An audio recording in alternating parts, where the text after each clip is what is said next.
ایک تو یہ ہے کہ یہ ایک بار پھر وہی جو ہمارا جو انہوں نے کوے مارنے والا آپریشن کیا تھا بالا کوٹ طرز کا، کہ ہمارے کسی کشمیر میں یا کسی ایسی جگہ پہ کوئی اپنا پے لوڈ گرائیں گے اور بعد میں اس کو نام دیں گے سرجیکل سٹرائک کا۔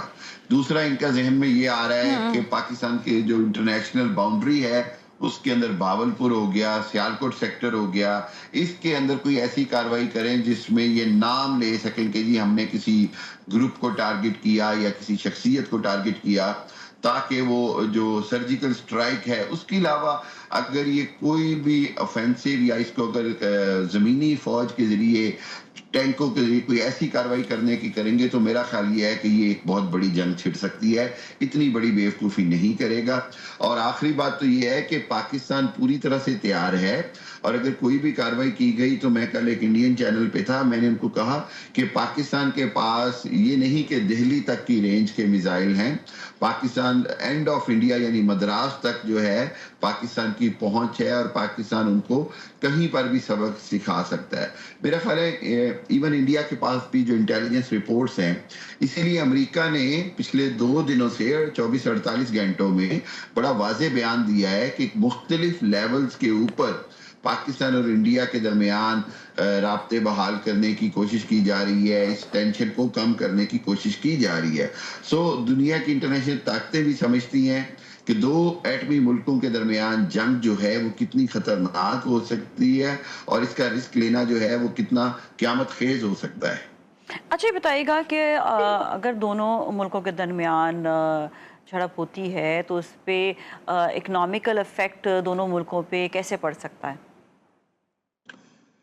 دیکھیے بہت برا ایفیکٹ ہوگا دونوں ملکوں کی معیشت پہ، پاکستان کی معیشت پہ بھی ہوگا، لیکن چونکہ پاکستان کی معیشت تو آلریڈی کافی سٹرگل کر رہی تھی اور میرا خیال ہے کہ ابھی تھوڑی بہتری کی طرف آئی۔ میں اس کو اپریشیٹ کروں گا پرائم منسٹر شہباز شریف کی ایفرٹس کو، جو انہوں نے ملک کو اتنی بحران سے نکالا اور اس کے بعد اب سٹیبلٹی کی طرف آئی۔ Economical all indicators are very positive, اور اس میں گورنمنٹ کو اپریشیٹ کرنا چاہیے، لیکن وہیں پر ہمارے دشمن کو شاید یہ سٹیبلٹی جو ہے وہ ایک آنکھ نہیں بار رہی ہے، اور اس کے نتیجے میں آج دیکھیے کہ میرا خیال یہ ہے کہ وہ یہ چاہتے ہیں کہ پاکستان میں اکنامیکل ڈی سٹیبلٹی آئے۔ خود انڈیا کو بڑا نقصان ہوگا، انڈیا کی فضائی حدود بند کی گئی ہیں تو ان کو لاکھوں ڈالر کا روزانہ کا نقصان ہو رہا ہے۔ اس کے بعد انڈیا کی ٹرانزٹ ٹریڈ بند کی گئی ہے افغانستان اور وسط ایشیائی ریاستوں کے لیے، اگین انڈیا کو لاکھوں ڈالر کا نقصان ہو رہا ہے۔ دیکھیں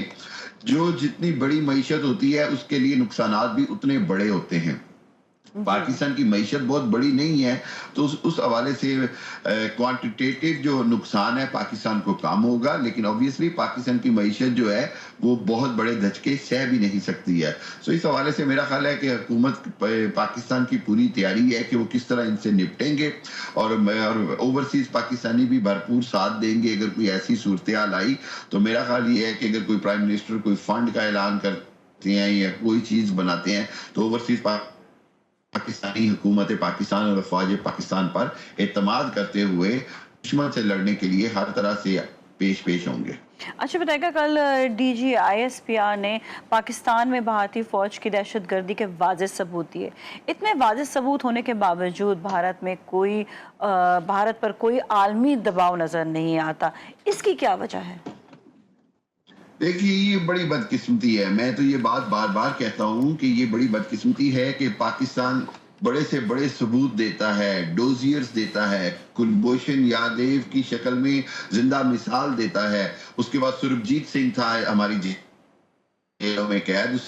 اس کے بعد ابھی پلوامہ کا حادثے کے بعد جو کچھ ہوا، جس انداز میں ابھی نندن کو پکڑا گیا، مار گرایا گیا، یہ سارے ثبوت کے باوجود اگر انڈیا نہیں مانتا اور دنیا